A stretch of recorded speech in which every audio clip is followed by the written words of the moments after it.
I am Rajaswari, working as a lecturer in chemistry in Sir CRR College for Women, Eluru.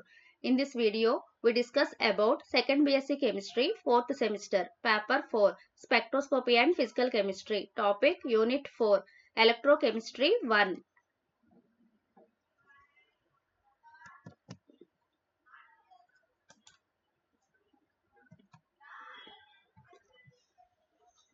In this, here the topics discussed are Arrhenius theory of electrolytic dissociation, Ostwald's dilution law. First of all, we see about Arrhenius theory of electrolytic dissociation.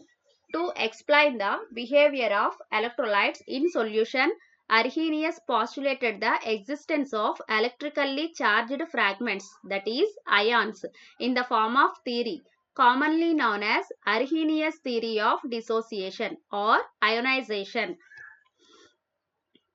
So first Arrhenius theory చూసినప్పుడు మనకి ఏంటి అంటే to explain the behaviour of electrolytes in solutions, electrolyte యొక్క behaviour ని solutions లో electrolyte యొక్క behaviour ని explain చేయడానికి అర్హీనియస్ సమ్ పాస్టులేట్స్ ని ఇచ్చారు.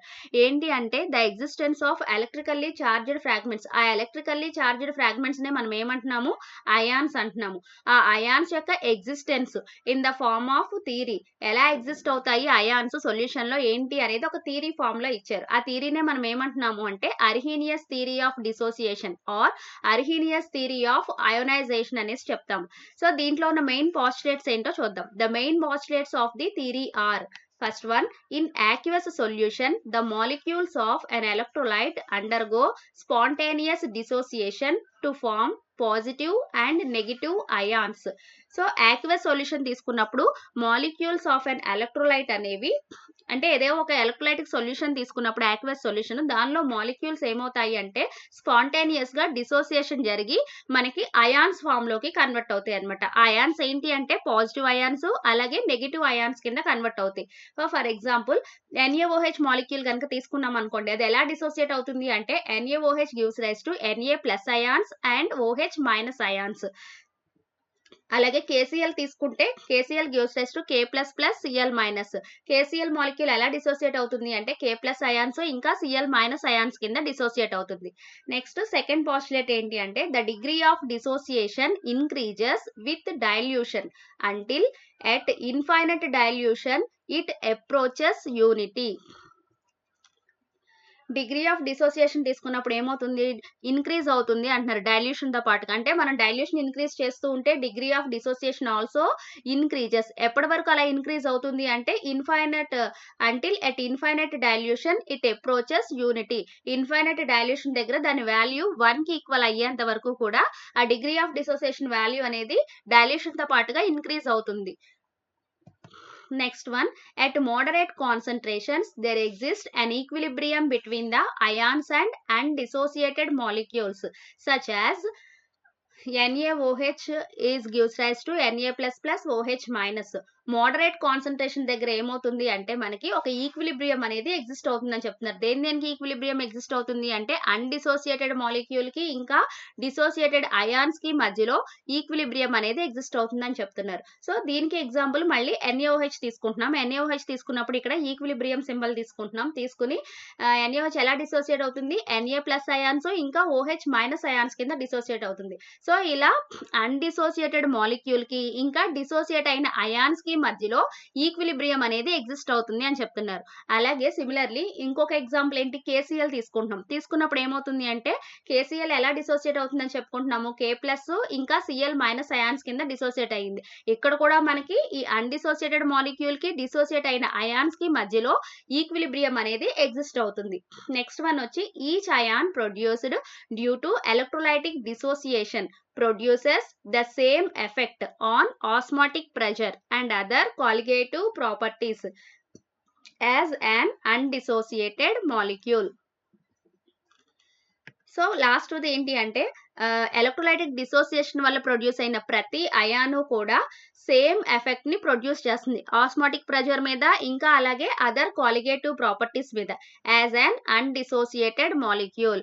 అంటే అన్డిసోసియేటెడ్ మాలిక్యూల్ ఎలా అయితే ఎఫెక్ట్ ని చూపిస్తుందో ఆస్మాటిక్ ప్రెషర్ ఇంకా అదర్ కాలిగేటివ్ ప్రాపర్టీస్ మీద, అలాగే డిసోసియేటెడ్ అయాన్స్ కూడా సేమ్ ఎఫెక్ట్ నే చూపిస్తాయి అని చెప్తున్నారు. Next one Ostwald's dilution law. Arrhenius theory of electrolytic dissociation assumes a dynamic equilibrium between free ions and the undissociated molecules. So Arrhenius theory ప్రకారం మనకి ఏం ఎస్యూమ్ చేసుకుంటున్నాము అంటే ఒక డైనమిక్ ఈక్విలిబ్రియం అనేది ఎగ్జిస్ట్ అవుతుంది అని చెప్తున్నాం. దేనికి మధ్యలో? అన్డిసోసియేటెడ్ మాలిక్యూల్ కి ఇంకా డిసోసియేటెడ్ అయాన్స్ కి మధ్యలో ఒక ఈక్విలిబ్రియం ఎగ్జిస్ట్ అవుతుంది అని చెప్పుకున్నాం కదా. దానికి ఎగ్జాంపుల్ కింద ఇట్లా తీసుకుంటున్నాం. ఒక బైనరీ ఎలక్ట్రోలైట్ తీసుకుంటున్నాం ఏబి అనే దాన్ని. తీసుకున్నప్పుడు అది ఎలా డిసోసియేట్ అవుతుంది అంటే A plus plus B minus ions కింద డిసోసియేట్ అయ్యింది. సో ఈ రెండింటికి మధ్యలో మనకి ఈక్విలిబ్రియం అనేది ఎగ్జిస్ట్ అవుతుంది. Ostwald therefore applied the law of chemical equilibrium to such system. So Ostwald ఏం చేశారు అంటే అలాంటి ఒక సిస్టమ్ తీసుకుని దానికి లా ఆఫ్ కెమికల్ ఈక్విలిబ్రియం ని అప్లై చేశారు. సో దానికోసం ఏం చేసుకుంటున్నాము? Consider a binary electrolyte AB. So ఒక బైనరీ ఎలక్ట్రోలైట్ ని తీసుకుంటున్నాము ఇక్కడ ఏబి అనే ఎలక్ట్రోలైట్ ని. Further consider that C moles of AB is dissolved in 1 liter of solution and let its degree of ionization be alpha. Then so AB అనే ఒక binary electrolyte తీసుకున్నాము. తీసుకున్నప్పుడు దాని కాన్సంట్రేషన్ ఎంత అని తీసుకుంటున్నాము? C moles అని తీసుకుంటున్నాం. C moles of the electrolyte dissolved in 1 litre of the solution అనేసి కన్సిడర్ చేసుకున్నాం. చేసుకున్నప్పుడు దాని డిగ్రీ ఆఫ్ అయనైజేషన్ ఎంత అనుకుంటున్నాము? ఆల్ఫా అనేసి తీసుకుంటున్నాం. అప్పుడు దాని ఇనీషియల్ కాన్సంట్రేషన్ ఇంకా ఫైనల్ కాన్సంట్రేషన్స్ ఎట్లా ఉంటాయి ఏంటి అనేది చూద్దాం. సో ఇక్కడ ఏబి అనే బైనరీ ఎలక్ట్రోలైట్ తీసుకున్నాము. తీసుకున్నప్పుడు ఏ ప్లస్ అయాన్స్ ఇంకా బి మైనస్ అయాన్స్ కింద డిసోసియేట్ అయ్యింది. అయినప్పుడు రెండింటికి మధ్యలో ఈక్విలిబ్రియం సింబల్ వేసుకున్నాం. ఈక్విలిబ్రియం ఎగ్జిస్ట్ అవుతుంది అని. సో ఇప్పుడు దీనికి ఇనీషియల్ కాన్సంట్రేషన్ తీసుకుంటే ఎట్లా ఉంటుంది? ఎంత అని తీసుకున్నాము? ఏబి ఎలక్ట్రోలైట్ యొక్క ఇనీషియల్ కాన్సంట్రేషన్ C మోల్స్ అని తీసుకున్నాం కాబట్టి ఇనీషియల్ కాన్సంట్రేషన్ ఆఫ్ ఏబి వచ్చి C అవుతుంది. సో ఇనీషియల్ గా మనకి డిసోసియేషన్ ఏమీ జరగదు కాబట్టి అయాన్స్ యొక్క కాన్సంట్రేషన్ తీసుకున్నప్పుడు ఎంత రాసుకుంటాము? 0 కింద తీసుకుంటాం. సో ఏ ప్లస్ యొక్క కాన్సంట్రేషన్ 0, అలాగే బి మైనస్ అయాన్ యొక్క కాన్సంట్రేషన్ కూడా 0. Next equilibrium concentration. Equilibrium attain అయిన తర్వాత కాన్సంట్రేషన్స్ ఎలా చేంజ్ అవుతున్నాయి మనకి అంటే ఏబి యొక్క కాన్సంట్రేషన్ తీసుకుంటే ఏం చేస్తున్నాము? C minus C into alpha అనేసి తీసుకున్నాం. అంటే ఇక్కడ మనము ఏం చేస్తున్నాము అంటే ఇనీషియల్ కాన్సంట్రేషన్ లో నుంచి ఎంత ఫ్రాక్షన్ వచ్చి మనకి డిసోసియేట్ అయ్యిందో దాన్ని తీసేస్తున్నాం అనమాట. అంటే C minus C into alpha. Next A plus ions concentration తీసుకుంటే ఎంత ఉంటుంది అంటే C ఇంటూ ఆల్ఫా అవుతుంది. అలాగే బి మైనస్ అయాన్స్ కాన్సంట్రేషన్ కూడా సేమ్ C ఇంటూ ఆల్ఫా అవుతుంది. సో దీన్ని జస్ట్ సింప్లిఫికేషన్ చేస్తున్నాం. రెండిట్లోనూ C కామన్ గా ఉంది కాబట్టి C కామన్ తీస్తున్నాము. తీసేస్తే ఇంక మనకి ఏముంటుంది? C ఇంటూ 1 మైనస్ ఆల్ఫా అనేసి రాసుకున్నాం. ఈ రెండింటి కాన్సంట్రేషన్ సేమ్, ఇదేమి చేంజ్ చెయ్యట్లా. Next the concentration of various species at equilibrium state will be. So concentrations మనము ఈక్విలిబ్రియం దగ్గర ఎట్లా వస్తున్నాయి ఏంటి అనేది మళ్ళీ ఒకసారి రాసుకుంటున్నాము. So concentration of AB is equal to C into 1 minus alpha moles per litre. అలాగే concentration of A plus ions is equal to C into alpha moles per litre. Next concentration of B minus ions is equal to C into alpha moles per litre. According to the law of mass action, the equilibrium constant is given by. Law of mass action apply చేసినప్పుడు మనకి ఆ equation కి equilibrium constant ని ఎట్లా రాసుకోవచ్చు అంటే K is equal to C alpha into C alpha by C into 1 minus alpha. So మనం ఇక్కడ ఏంటి రాసుకుంటున్నాము అంటే మనకి ఇక్కడ లా ఆఫ్ మాస్ యాక్షన్ ని అప్లై చేసినప్పుడు ఎట్లా రాసుకోవచ్చు? Concentration of products by concentration of reactants కదా రాసుకుంటున్నాము. కాబట్టి C alpha into C alpha by C into 1 minus alpha ఉంది. దీన్ని మల్టిప్లికేషన్ చేసుకుంటే మనకి ఏమొస్తుంది అంటే which is equal to C alpha square by 1 minus alpha. అంటే C క్యాన్సిల్ అయిపోయింది. సో దీన్ని ఈక్వేషన్ 1 అనేసి కన్సిడర్ చేసుకుంటున్నాం. The volume V of a solution containing 1 mole of an electrolyte is called the dilution for the solution. It is usually specified in units of liters per mole. So volume V of a solution containing 1 mole of an electrolyte ని ఏమనుకుంటున్నాము? Dilution of the solution అనుకుంటున్నాం. అంటే V volume లో 1 mole of the electrolyte ని తీసుకుంటే మనం దాన్ని dilution of the solution కింద consider చేసుకుంటున్నాం. దాన్ని ఎలా స్పెసిఫై చేసుకుంటాము అంటే యూనిట్స్ వచ్చి లీటర్స్ పర్ మోల్ అనేసి తీసుకుంటాం. Dilution V of solution having C moles of an electrolyte per liter is given by. So ఇప్పుడు మనకి డైల్యూషన్ ఆఫ్ ది సొల్యూషన్ ఎలా వస్తుంది? V వాల్యూ అంటే V is equal to 1/C litres per mole. Or C is equal to ఏం రాసుకోవచ్చు? 1/V అనేసి రాసుకుంటున్నాం. Substituting the value of C in equation 1 we get. So C వాల్యూని మనము equation 1 లో సబ్స్టిట్యూట్ చేసుకుంటే మనకి ఎట్లా చేంజ్ అవుతుంది అంటే K is equal to alpha square by 1 minus alpha into V. దీన్ని ఈక్వేషన్ 2 అనేసి కన్సిడర్ చేసుకుంటున్నాం. This expression representing the variation of the degree of dissociation with dilution. It is known as Ostwald's dilution law. So మనకి expression ఏం represent చేస్తుంది అంటే variation of the degree of dissociation with dilution. Dilution తో పాటుగా degree of dissociation value ఎలా change అవుతుంది ఏంటి అనేది చెప్తుంది అనమాట. దీన్నే మనము ఆస్ట్వాల్డ్స్ డైల్యూషన్ లా అనేసి చెప్తాము. The equilibrium constant K is called dissociation constant or ionization constant of the electrolyte. So equilibrium constant K ని ఏమనుకుంటున్నాము అంటే డిసోసియేషన్ కాన్స్టెంట్ లేదా అయోనైజేషన్ కాన్స్టెంట్ అనేసి చెప్తాము. In case degree of dissociation alpha is very small, then 1 minus alpha will become nearly unity and thus equation 1 and 2 become. So in case degree of dissociation alpha value కనుక very small value అని consider చేసుకుంటే denominator లో ఉన్న ఈ values ని మనము neglect చేసుకుంటాం. అంటే ఆల్ఫా వాల్యూ 1 మైనస్ ఆల్ఫా వాల్యూని మనము 1 కింద కన్సిడర్ చేసుకుంటున్నాం నియర్లీ. అప్పుడు ఈక్వేషన్స్ 1, 2 ఎలా చేంజ్ అవుతాయి అంటే K is equal to C into alpha square అవుతుంది. అంటే డినామినేటర్ లో ఉన్న 1 మైనస్ ఆల్ఫాని మనం 1 కి ఈక్వల్ చేసేస్తున్నాము. Or K is equal to alpha square by V అవుతుంది.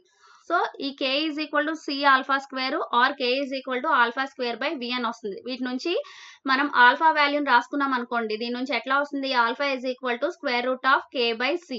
ఆర్ ఇక్కడ నుంచి మనం ఆల్ఫా వాల్యూ రాసుకుంటే alpha is equal to root of V into K అని రాసుకుంటాం. Thus for weak binary electrolytes, alpha is proportional to the square root of the reciprocal of its concentration or the square root of the dilution of the solution.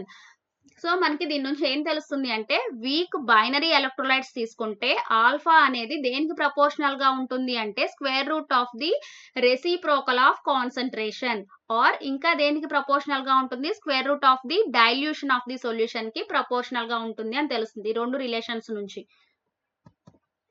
Next, experimental verification of Ostwald's dilution law. For verifying the Ostwald's dilution law, the degree of dissociation of a binary electrolyte at different dilution is determined and the values are placed in equations 1 and 2 and thus values of K at different dilutions are calculated. If these values come out to be nearly constant, the law is correct. So ఇప్పుడు ఏంటి అంటే experimental గా ఆస్ట్వాల్స్ dilution లాని verify చేసుకుంటున్నాం అనమాట. దానికోసం ఏం చేస్తున్నాము? For verifying the Ostwald's dilution law, the degree of dissociation of a binary electrolyte at different dilutions is determined. So దాన్ని వెరిఫై చేయడం కోసం ఏం చేస్తున్నాం అంటే ఆల్ఫా వాల్యూని ఫైండ్ అవుట్ చేసుకుంటాం. డిఫరెంట్ డైల్యూషన్స్ దగ్గర ఆల్ఫా వాల్యూని డిటర్మైన్ చేసుకుంటాం. ఇంకా వచ్చిన వాల్యూస్ ని ఈక్వేషన్స్ 1 and 2 లో ప్లేస్ చేసుకుంటున్నాం. చేసినప్పుడు ఏమవుతుంది అంటే the values of K at different dilutions are calculated. So అక్కడ మనకి ఈక్వేషన్స్ నుంచి K వాల్యూస్ అనేవి వస్తాయి. If these values are comes out to be nearly constant, ఆ K వాల్యూస్ అన్ని కూడా మనము డిఫరెంట్ డైల్యూషన్స్ తీసుకుని క్యాలిక్యులేట్ చేసినప్పుడు K వాల్యూ నియర్లీ సేమ్ అంటే కాన్స్టెంట్ వాల్యూ వస్తే ఆ లా అనేది కరెక్ట్ అని చెప్తాం. అలా కాకుండా K వాల్యూ డిఫరెంట్ గా వచ్చినాయి అనుకోండి, అప్పుడు this law does not holds good అనేసి చెప్తాం. The degree of dissociation alpha can be determined by conductance measurements. Since the degree of ionization alpha of a weak electrolyte at a particular dilution is related as. So మనము ఆ degree of dissociation alpha వాల్యూని ఎలా determine చేసుకోవచ్చు అంటే by conductance measurements నుంచి మనము measure చేసుకోవచ్చు. Since the degree of ionization alpha of a weak electrolyte at a particular dilution is related as. So మనకు ఆల్రెడీ రిలేషన్ తెలుసు కండక్టెన్స్ మెజర్మెంట్స్ నుంచి. అదేంటి అంటే alpha is equal to lambda V by lambda infinity. ఈ వాల్యూని use చేసుకుని మనము alpha వాల్యూని క్యాలిక్యులేట్ చేసుకుంటాము. ఆల్ఫా వాల్యూ తెలిస్తే మనకి ఆ వాల్యూని తీసుకెళ్లి 1, 2 లో సబ్స్టిట్యూట్ చేసుకున్నప్పుడు K వాల్యూ అనేవి వస్తాయి. సో అలా డిఫరెంట్ డైల్యూషన్స్ కి క్యాలిక్యులేట్ చేసిన K వాల్యూస్ అన్ని నియర్లీ సేమ్ అంటే కాన్స్టెంట్ వాల్యూ వస్తే మనకి ఈ లా అనేది కరెక్ట్ అనేసి చెప్తాం. Next limitations of Ostwald dilution law. First one ఏంటి అంటే the value of K comes out to be constant only for weak electrolytes and that to dilute solutions only. So K value తీసుకున్నప్పుడు మనకి constant value రావాలి అని చెప్తున్నాం కదా. So ఈ K value దేనికి కాన్స్టెంట్ గా వస్తుందంట, ఓన్లీ ఫర్ వీక్ ఎలక్ట్రోలైట్స్ కి మాత్రమే కాన్స్టెంట్ గా వస్తుంది. దట్టు మనం తీసుకున్న సొల్యూషన్స్ డైల్యూట్ సొల్యూషన్స్ అయితేనే కాన్స్టెంట్ వాల్యూ వస్తుంది. అదర్వైజ్ మనం స్ట్రాంగ్ సొల్యూషన్స్ తీసుకున్నా లేదంటే స్ట్రాంగ్ ఎలక్ట్రోలైట్స్ తీసుకున్నా కూడా strong electrolytes or concentrated solutions తీసుకున్న K వాల్యూ అనేది కాన్స్టెంట్ గా రాదు. అంటే ఈ లా అనేది అప్లికబుల్ కాదు. This is one of the limitation. Next second one ఏంటి అంటే the value of K does not come out to be constant for strong electrolytes like HCl, KOH, KCl etc. ఇప్పుడు already చెప్పుకున్నాం కదా K value అనేది constant గా ఉండదు strong electrolytes తీసుకుంటే. Example వచ్చి స్ట్రాంగ్ ఎలక్ట్రోలైట్స్ కి HCl కానీ లేదంటే KOH కానీ ఆర్ KCl ఇలాంటి ఏ ఎలక్ట్రోలైట్స్ తీసుకున్నా K వాల్యూ అనేది కాన్స్టెంట్ గా రాదు. Thus, it may be concluded that the Ostwald dilution law is valid only for weak electrolytes in dilute solutions and it does not hold good for strong electrolytes. So, ఈ రెండు limitations నుంచి మన conclusion ఏం చెప్పొచ్చు అంటే ఆస్ట్వాల్స్ లా అనేది only week electrolytes కి, అది కూడా మనకి డైల్యూట్ సొల్యూషన్స్ కి మాత్రమే అప్లికబుల్, స్ట్రాంగ్ ఎలక్ట్రోలైట్స్ కి అప్లికబుల్ కాదు అనేసి తెలుస్తుంది. Next importance of Ostwald's dilution law. So importance consider చేసుకుంటే ఏంటి అంటే మనకి ఆస్ట్వాల్స్ డైల్యూషన్ లాని యూజ్ చేసి ఏమేమి క్యాలిక్యులేట్ చేసుకోవచ్చు ఏంటి అనేది చూద్దాం. ఫస్ట్ వన్ వచ్చి it is useful in the calculation of the dissociation constants K of week acids and weak bases by determining the degree of dissociation alpha from conductance measurements at any concentration C. So మనకి ఇది దేనికి use అవుతుందని చెప్తున్నారు, ఆస్ట్వాల్స్ dilution లా అనేది dissociation constant K వాల్యూని calculate చేసుకోవడానికి use అవుతుంది. So K value దేనికి అంటే వేటికి క్యాలిక్యులేట్ చేసుకోవచ్చు, వీక్ యాసిడ్స్ కానీ లేదంటే అలాగే వీక్ బేసెస్ కానీ తీసుకున్నప్పుడు దానికి K వాల్యూని క్యాలిక్యులేట్ చేసుకోవచ్చు. ఎలా క్యాలిక్యులేట్ చేసుకోవచ్చు అంటే by determining the alpha value. Alpha వాల్యూని కనుక మనం ముందుగానే డిటర్మైన్ చేసుకుంటే ఆ ఆల్ఫా వాల్యూని యూజ్ చేసుకుని K వాల్యూని క్యాలిక్యులేట్ చేసుకోవచ్చు ఆస్ట్వాల్స్ డైల్యూషన్ లాని యూజ్ చేసుకుని అని చెప్తున్నారు. సో మరి మనం ఆల్రెడీ చెప్పుకున్నాం ఆల్ఫా వాల్యూని ఎలా క్యాలిక్యులేట్ చేసుకోవచ్చు అంటే కండక్టెన్స్ మెజర్మెంట్స్ నుంచి మనము క్యాలిక్యులేట్ చేసుకున్నాం అనుకోండి by using this relation lambda V by lambda infinity. అప్పుడు ఆల్ఫా వాల్యూ తెలిస్తే ఆల్ఫా వాల్యూని యూజ్ చేసుకుని K వాల్యూని క్యాలిక్యులేట్ చేసుకోవచ్చు. నెక్స్ట్ సెకండ్ వన్ ఏంటి అంటే knowing the value of K which is constant for a particular weak acid are weak base at a particular temperature the degree of dissociation can be calculated. So ఇక్కడ ఏంటి అంటే for suppose K value కనుక మనకు ముందే తెలిసింది అనుకోండి, అంటే ఒక పర్టికులర్ వీక్ ఎలక్ట్రోలైట్ తీసుకున్నప్పుడు వీక్ యాసిడ్ కానీ వీక్ బేస్ కానీ తీసుకుంటే K వాల్యూ ఎలా ఉంటుందని చెప్పుకుంటున్నాము, కాన్స్టెంట్ గా ఉంటుంది అని చెప్తున్నాం ఎట్ ఏ పర్టికులర్ టెంపరేచర్ దగ్గర. సో K వాల్యూ తెలిస్తే దాన్ని యూజ్ చేసి మనము ఆల్ఫా వాల్యూని కూడా ఈజీగా క్యాలిక్యులేట్ చేసుకోవచ్చు. అంటే ఇక్కడ ఏం చెప్తున్నాము, ఆల్ఫా వాల్యూ తెలిస్తే by using that K value calculate చేసుకోవచ్చు. రెండోది ఏంటి అంటే ఆల్రెడీ మనకి K వాల్యూ తెలిసింది అనుకోండి, ఆ K వాల్యూని యూజ్ చేసుకుని ఆల్ఫా వాల్యూని కూడా క్యాలిక్యులేట్ చేసుకోవచ్చు అని చెప్తున్నారు. These two are the importance of Ostwald's dilution law. Next one, limitations of Arrhenius theory. దాంట్లో ఫస్ట్ వన్ ఏంటి అంటే according to Arrhenius electrolytes remain unionised in the solid state and they start ionising only when dissolved in water. Further the degree of ionisation increases with dilution. However, X-ray studies have shown that many such electrolytes are already in the ionized form in the solid state. Hence, the word ionization has been replaced by the word dissociation. So according to Arrhenius ప్రకారము electrolytes అనేవి solid state లో ఎట్లా ఉంటున్నాయి అని చెప్తున్నారు, అన్అయోనైజ్డ్ form లో ఉంటాయి అని చెప్తున్నారు. మరి ఎప్పుడు అది అయోనైజింగ్ అవ్వడం స్టార్ట్ అవుతుంది అంటే వెన్ డిజాల్వ్డ్ ఇన్ వాటర్. మనం ఎలక్ట్రోలైట్స్ ని తీసుకెళ్లి వాటర్ లో డిజాల్వ్ చేసినప్పుడు అప్పుడు మనకు అది అయాన్స్ కింద కన్వర్ట్ అవడం స్టార్ట్ అవుతుంది. అదర్వైజ్ వాటర్ యాడ్ చేయనంత వరకు అవి అన్అయోనైజ్డ్ ఫామ్ లోనే ఉంటాయి అని చెప్తున్నారు. ఇంకా further the degree of ionisation increases with dilution. Dilution తో పాటుగా డిగ్రీ ఆఫ్ అయోనైజేషన్ వాల్యూ కూడా ఇంక్రీజ్ అవుతుంది అనేసి చెప్పారు. However, X-ray studies have shown that many such electrolytes are already in the ionized form in the solid state. X-ray studies నుంచి మనకి ఏం తెలుస్తుంది అంటే అలాంటి ఎలక్ట్రోలైట్స్ అన్నీ కూడా ఈవెన్ సాలిడ్ స్టేట్ లో ఉన్న అయోనైజ్డ్ ఫామ్ లోనే ఉన్నాయి అనేసి తెలుస్తుంది. Hence, the word ionization has been replaced by the word dissociation. So ionization అన్న వర్డ్ ని ఏ వర్డ్ తోటి రీప్లేస్ చేసుకున్నాం, ఇక్కడ మనము డిసోసియేషన్ అన్న వర్డ్ తోటి రీప్లేస్ చేస్తున్నారు. నెక్స్ట్ సెకండ్ వన్ ఏంటి అంటే Arrhenius theory assumes that ionic mobilities do not vary with concentration of solution, which is not found to be correct. The ionic mobilities depends on concentration. So Arrhenius theory ప్రకారము ఏమనుకుంటున్నాము, ionic mobility values అనేవి concentration తో పాటు change అవ్వవు అనేసి చెప్తున్నారు. But this is not correct అనమాట. The ionic మొబిలిటీస్ అనేవి concentration మీద డిపెండ్ అయ్యే ఉంటాయి. అంటే కాన్సన్ట్రేషన్ చేంజ్ చేస్తూ ఉంటే అయానిక్ మొబిలిటీస్ ఆల్సో చేంజెస్. కాబట్టి ఇది one of the limitation. Next third one ఏంటి అంటే the most serious objection is it's utter failure when applied to strong electrolytes. So Arrhenius theory కూడా మనకి స్ట్రాంగ్ ఎలక్ట్రోలైట్స్ కి అప్లై చేసినప్పుడు ఫెయిల్ అవుతుంది. అది ఎట్లా అనేది చూద్దాం. First one, Ostwald's dilution law, which is derived on the basis of Arrhenius theory using the concept of ionic equilibrium, fails completely when applied to strong electrolytes. That is, a constant value of K is not obtained. So, Ostwald's dilution law మనం దేని base చేసుకుని చెప్తున్నాము, Arrhenius theory యొక్క equilibrium ని base చేసుకుని Ostwald's dilution law చెప్పుకున్నాం, explain చేసుకున్నాం. So ఆస్ట్వాల్స్ dilution లా limitations లో ఆల్రెడీ మనం చెప్పుకున్నాం. ఏంటి అంటే it is applicable only for week electrolytes and not for strong electrolytes అని. సో దాన్ని బేస్ చేసుకుని అర్హీనియస్ థియరీని బేస్ చేసుకుని ఆస్ట్వాల్స్ డైల్యూషన్ లా చెప్పాం. ఆస్ట్వాల్స్ డైల్యూషన్ లా అప్లికబుల్ కాదు కాబట్టి అర్హీనియస్ థియరీ కూడా స్ట్రాంగ్ ఎలక్ట్రోలైట్స్ కి అప్లికబుల్ కాదు. అంటే మనకు అక్కడ కే వాల్యూ అనేది కాన్స్టెంట్ గా రాదు.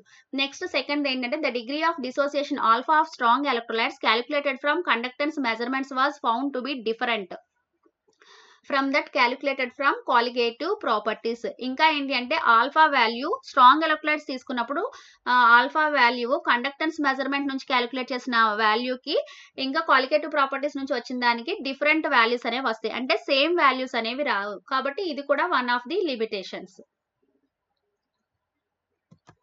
Next, reference books. First one, Unified Chemistry by O.P. Agarwal. Second one, Advanced Physical Chemistry by Atkins. Third one, Unified Chemistry by Y.R. Sharma, K. Ramarao. And fourth one, Introduction to Elementary Electrochemistry by S. Glaston. Modern Electrochemistry by J.O.M. Bokris and A.K.N. Reddy. Thank you.